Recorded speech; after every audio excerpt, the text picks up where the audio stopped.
All right, we're back with another 5-minute Powers play. We got Coach Powers with the Arizona State Sun Devils with us again this week. And Coach, you had a series that I know you wanted to sweep, but a win is a win. And tell me a little bit about the weekend in general. Yeah, the biggest takeaway was, I believe, collectively, you could see our guys were genuinely, every one of them, really disappointed with the outcome. They really expected to and wanted to sweep that team. And that's a big step to see the guys, emotional and it really hit home with them. You could tell on the bench, even though we didn't really have a good first two periods, there was a calm and a confidence where we have a group of guys that really believed that we were going to get it done, and every one of us thought we'd get it done, and we were an inch away from doing it. Hit a crossbar, hit a couple posts, and all over them there at the end, and you just got to keep plugging away, staying positive with them, and that's exactly what we're doing. We're focused on every day that process that will get us the results that we want. It's hard not to be results focused right now, but in reality, we are in our second full season, and we're getting there. We're making massive improvements. We called that series the Sun Belt Series, with both you and Alabama Huntsville being the farthest south geographically. But tell me a little bit about your two programs and the similarity of the two, and you're kind of both fighting for the same spots, aren't you? Yeah, in some ways, I guess we're similar in terms of geographically. We're kind of on an island by ourselves. Obviously, they have a much greater history at this level and are a little bit more established. But they're a good team. What I think what Mike Corbett has done there is really built in his first 4 years just a hard-working base of a culture, and you could see it, you could feel it playing them. They had some good upperclassmen on that team that played the way that Corbs wants them to play, and they played to his personality, which is just balls to the wall and hard, and they're a really fast team, tough to handle. So they're going to win some games this year, and I think he has that thing heading in the right direction. I was talking to Coach Corbett for a little Sunday special we did, because I wanted to plug his brain a little bit for information on what it's like. How important is the conference to him, being in a conference? He's been independent. I wanted to get his feelings on that, and he gave me some really good insight. But do you think that's a big advantage for his program right now, being in the WCHA as opposed to being independent? Yeah, I think for them specifically, it's an advantage compared to them being independent. Huntsville is a little bit tougher of a place to get to than Phoenix, and so they struggled mightily to get home games as an independent, where we don't. Right. Teams are willing and ready to come and play us because of how easy and affordable it is to get here. When you land, you're essentially here. Yep. You don't have to bus another 2 hours or 3 hours. You can get here direct from just about anywhere in the country, and it's affordable. There's flights on every airline from everywhere in the country. So it's a different animal as far as logistics go. And I think it's apples to oranges in terms of why independent didn't work for them and why it can work for us. By no means, by any stretch, does our program plan on being independent long term, but we're fine right now. We got a great schedule, one of the best and most diverse in college hockey. We have an even distribution of home and away for the next couple of years, and we're going to play it out. We have the recruiting classes and the character right here to build a base, and hopefully, here in a year or two, can start looking at trying to get to 20 wins a year. And if your RPI is strong enough, you can get in. You can absolutely get in. So is it easier, and do you get that second life in a conference, playing in playoffs and getting hot at the right time and winning your league playoffs? Absolutely. And that's something we very much look forward to and we're going to do. But it's got to be right. It's got to be right. It's got to be the right time. It's got to be the right conference. And it has to be a situation where not only does the conference provide value to us, but we provide value to it. And we're focused on getting that facility done. And then we believe once it is, we'll open up some options and give that reciprocal value back to any league that we end up joining.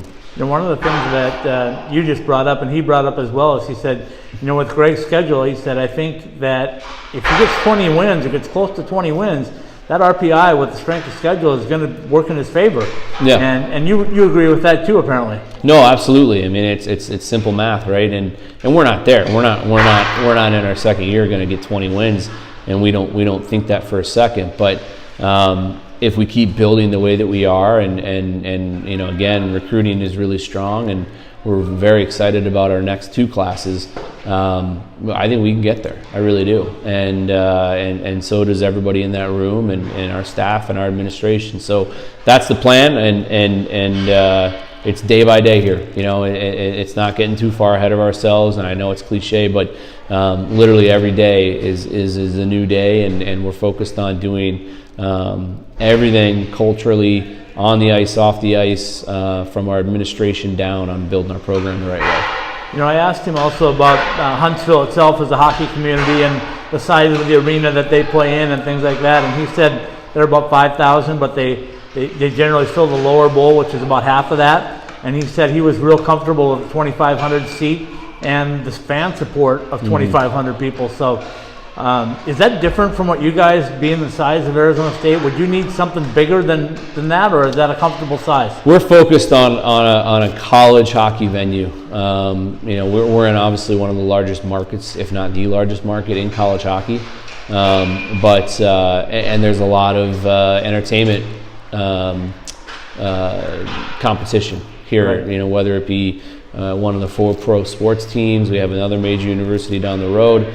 And then there's always something going on from an entertainment standpoint, concerts and you name it. So there's a lot of competition. So we want to build a college hockey venue, and we are going to build a college hockey venue that's intimate and gives our fans and supporters a real college hockey experience. And that's about 4,000 seats. We think that's the right number, even in a market this size. And when we do announce it here and put it in, we think we'll sell out every game. We think it's going to be a good ticket and awesome to do in the East Valley.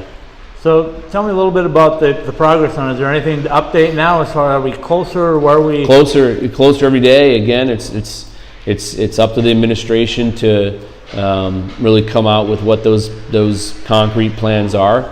But it's close. You know, I made an announcement on Twitter on Friday. I said, if you weren't here, you were missing something. I thought the environment was incredible this weekend with the fans that you have. I mean, this place was packed. It was great on Friday. It was a great crowd. It was the 4th consecutive game where we had overflow of students, and they had to kind of disperse them in different areas and probably turn some away again, unfortunately. And then even Saturday, it filled in pretty well, and we went head-to-head with football. So there's an appetite. There's an appetite for the game here in this market, and our fans and supporters are sticking with us through thick and thin. They understand that success will come, and this is going to be a process. Building this program the right way and the sustainable way with the right kind of kids that I believe we now have here. It's been a lot of fun, but their support has been huge.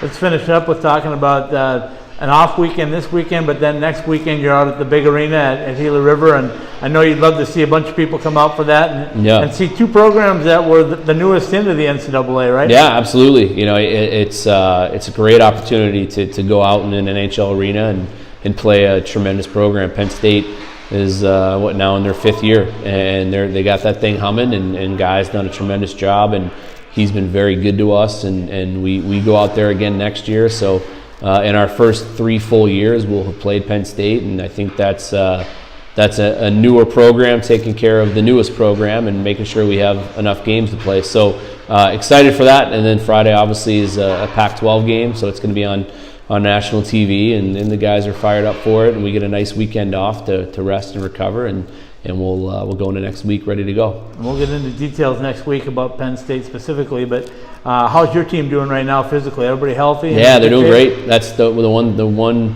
really glaring positive is everybody's healthy and available, and that's it's always good to have a lot of options, and we have a lot of options, and guys are battling to get into that bottom half of the lineup right now, and that's good. Competition and practice is good. Sounds good, Coach. We'll talk to you next week as you prepare for Penn State. Thank you.